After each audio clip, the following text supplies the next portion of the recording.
The island of Regos was 10 miles wide and 40 miles long, and it was ruled by a big and powerful king named Goss. Near to the shores were green and fertile fields, but farther back from the sea were rugged hills and mountains, so rocky that nothing would grow there. But in these mountains were mines of gold and silver, which the slaves of the king were forced to work, being confined in dark underground passages for that purpose. In the course of time, huge caverns had been hollowed out by the slaves, in which they lived and slept, never seeing the light of day. Cruel overseers with whips stood over these poor people, who had been captured in many countries by the raiding parties of King Goss, and the overseers were quite willing to lash the slaves with their whips if they faltered a moment in their work. Between the green shores and the mountains were forests of thick, tangled trees, between which narrow paths had been cut to lead up to the caves of the mines. It was on the level green meadows, not far from the ocean, that the great city of Regos had been built, wherein was located the palace of the king. This city was inhabited by thousands of the fierce warriors of Goss, who frequently took to their boats and spread over the sea to the neighboring islands to conquer and pillage, as they had done at Pingaree. When they were not absent on one of these expeditions, the city of Regos swarmed with them, and so became a dangerous place for any peaceful person to live in, for the warriors were as lawless as their king. The island of Corregos lay close beside the island of Regos, so close indeed that one might have thrown a stone from one shore to another. But Corregos was only half the size of Regos, and instead of being mountainous, it was a rich and pleasant country, covered with fields of grain. The fields of Corregos furnished food for the warriors and citizens of both countries, while the mines of Regos made them all rich. Queen Cor lived in her own city of Corregos, which lay on that side of her island facing Regos, and her slaves, who were mostly women, were made to plow the land and to plant and harvest the grain. From Regos to Corregos stretched a bridge of boats set close together, with planks laid across their edges for people to walk upon. In this way, it was easy to pass from one island to the other, and in times of danger, the bridge could be quickly removed. The native inhabitants of Regos and Corregos consisted of the warriors, who did nothing but fight and ravage, and the trembling servants who waited on them. King Goz and Queen Cor were at war with all the rest of the world. Other islanders hated and feared them, for their slaves were badly treated, and absolutely no mercy was shown to the weak or ill. When the boats that had gone to Pingaree returned loaded with rich plunder and a host of captives, there was much rejoicing in Regos and Corregos, and the king and queen gave a fine feast to the warriors who had accomplished so great a conquest. This feast was set for the warriors in the grounds of King Goz's palace, while with them in the great throne room all the captains and leaders of the fighting men were assembled, with King Goz and Queen Cor, who had come from her island to attend the ceremony. Then all the goods that had been stolen from the king of Pingaree were divided according to rank, the king and queen taking half, the captains a quarter, and the rest being divided amongst the warriors.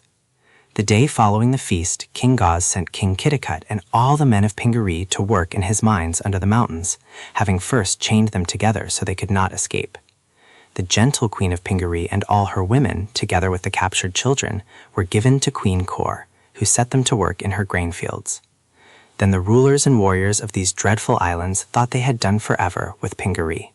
Despoiled of all its wealth, its houses torn down, its boats captured, and all its people enslaved, what likelihood was there that they might ever again hear of the desolated island?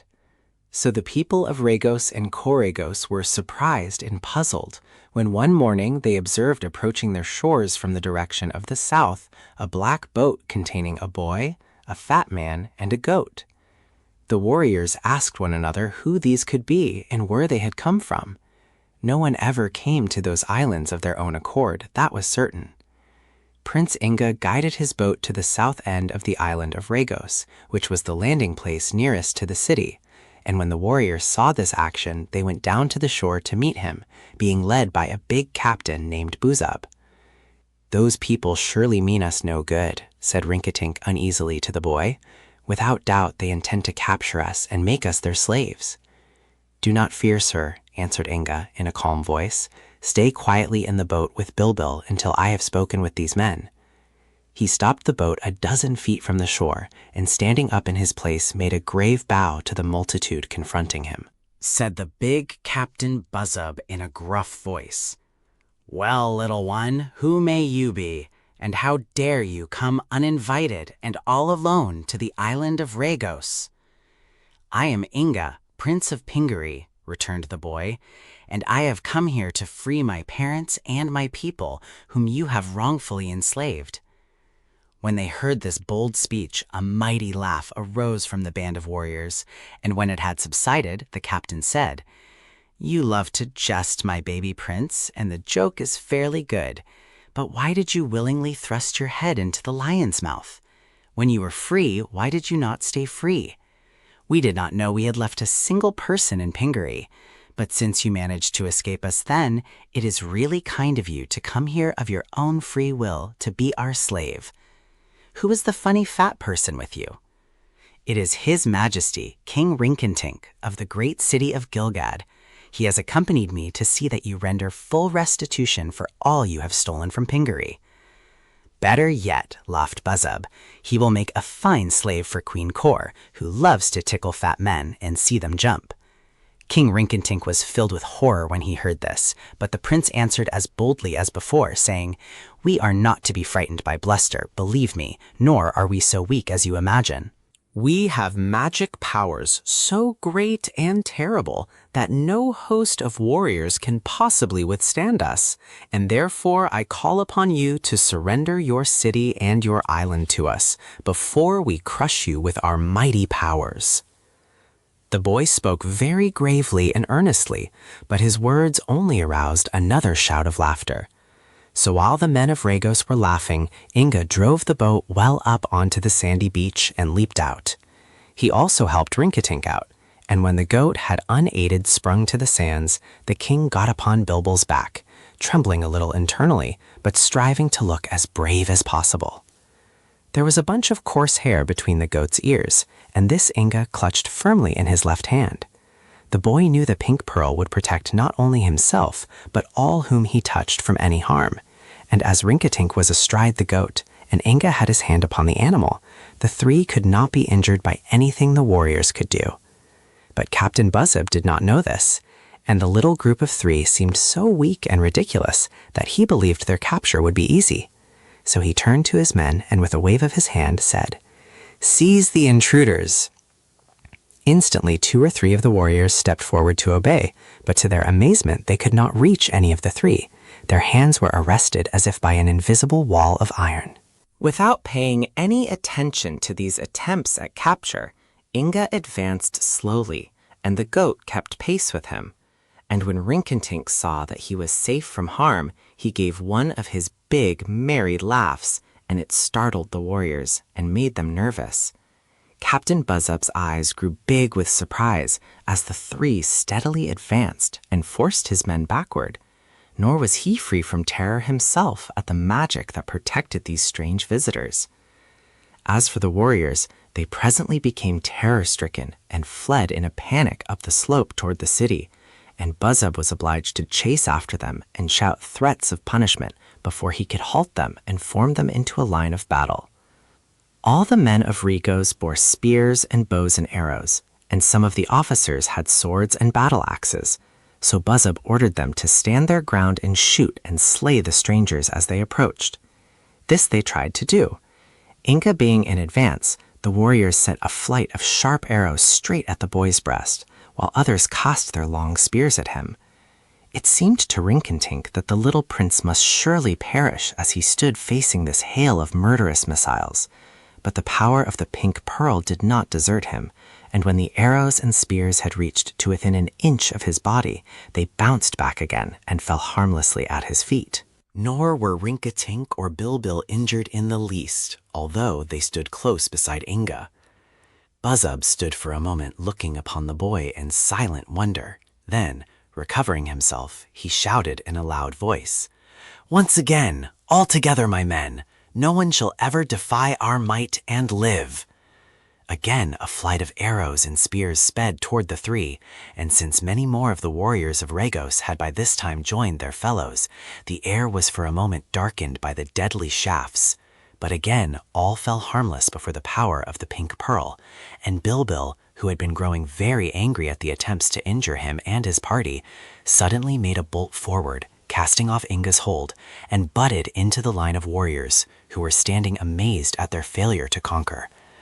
Taken by surprise at the goat's attack, a dozen big warriors tumbled in a heap, yelling with fear, and their comrades, not knowing what had happened, but imagining that their foes were attacking them, turned about and ran to the city as hard as they could go.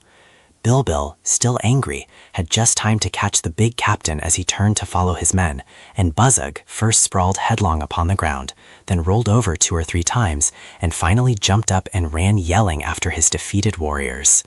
This butting on the part of the goat was very hard upon King Rinkitink, who nearly fell off Bilbil's back at the shock of encounter. But the little fat king wound his arms around the goat's neck and shut his eyes and clung on with all his might. It was not until he heard Inga say triumphantly, "We have won the fight without striking a blow," that Rinkitink dared open his eyes again. Then he saw the warriors rushing into the city of Regos and barring the heavy gates, and he was very much relieved at the sight. "Without striking a blow," said Bilbil indignantly. "That is not quite true, Prince Inga. You did not fight, I admit, but I struck a couple of times to good purpose, and I claim to have conquered the cowardly warriors unaided." "You and I together, Bilbil," said Rinkitink mildly, "but the next time you make a charge, please warn me in time so that I may dismount and give you all the credit for the attack." There being no one now to oppose their advance, the three walked to the gates of the city, which had been closed against them. The gates were of iron and heavily barred, and upon the top of the high walls of the city a host of the warriors now appeared, armed with arrows and spears and other weapons. For Buzzub had gone straight to the palace of King Goss and reported his defeat, relating the powerful magic of the boy, the fat king, and the goat, and had asked what to do next. The big captain still trembled with fear, but King Goss did not believe in magic, and called Buzzub a coward and a weakling. At once the king took command of his men personally, and he ordered the walls manned with warriors, and instructed them to shoot to kill if any of the 3 strangers approached the gates. Of course, neither Rinkitink nor Bilbil knew how they had been protected from harm, and so at first they were inclined to resent the boy's command that the 3 must always keep together and touch one another at all times. But when Inga explained that his magic would not otherwise save them from injury, they agreed to obey, for they had now seen enough to convince them that the prince was really protected by some invisible power. As they came before the gates, another shower of arrows and spears descended upon them, and as before, not a single missile touched their bodies. King Goss, who was upon the wall, was greatly amazed and somewhat worried, but he depended upon the strength of his gates, and commanded his men to continue shooting until all their weapons were gone. Inga let them shoot as much as they wished, while he stood before the great gates and examined them carefully. "Perhaps Bilbil can batter down the gates," suggested Rinkitink. "No," replied the goat. "My head is hard, but not harder than iron." "Then," returned the king, "let us stay outside, especially as we can't get in." But Inga was not at all sure they could not get in. The gates opened inward, and 3 heavy bars were held in place by means of stout staples riveted to the sheets of steel. The boy had been told that the power of the blue pearl would enable him to accomplish any feat of strength, and he believed that this was true. The warriors, under the direction of King Goss, continued to hurl arrows and darts and spears and axes and huge stones upon the invaders, all without avail. The ground below was thickly covered with weapons, yet not one of the 3 before the gates had been injured in the slightest manner. When everything had been cast that was available and not a single weapon of any sort remained at hand, the amazed warriors saw the boy put his shoulder against the gates and burst asunder the huge staples that held the bars in place. 1,000 of their men could not have accomplished this feat, yet the small, slight boy did it with seeming ease. The gates burst open, and Inga advanced into the city street and called upon King Goss to surrender. But Goss was now as badly frightened as were his warriors. He and his men were accustomed to war and pillage, and they had carried terror into many countries. But here was a small boy, a fat man, and a goat who could not be injured by all his skill in warfare, his numerous army, and thousands of death-dealing weapons. Moreover, they not only defied King Goss's entire army, but they had broken in the huge gates of the city as easily as if they had been made of paper, and such an exhibition of enormous strength made the wicked king fear for his life. Like all bullies and marauders, Goss was a coward at heart, and now a panic seized him, and he turned and fled before the calm advance of Prince Inga of Pingaree. The warriors were like their master, and having thrown all their weapons over the wall and being helpless to oppose the strangers, they all swarmed after Goss, who abandoned his city and crossed the bridge of boats to the island of Coregos. There was a desperate struggle among these cowardly warriors to get over the bridge, and many were pushed into the water and obliged to swim. But finally, every fighting man of Regos had gained the shore of Coregos, and then they tore away the bridge of boats and drew them up on their own side, hoping the stretch of open water would prevent the magic invaders from following them.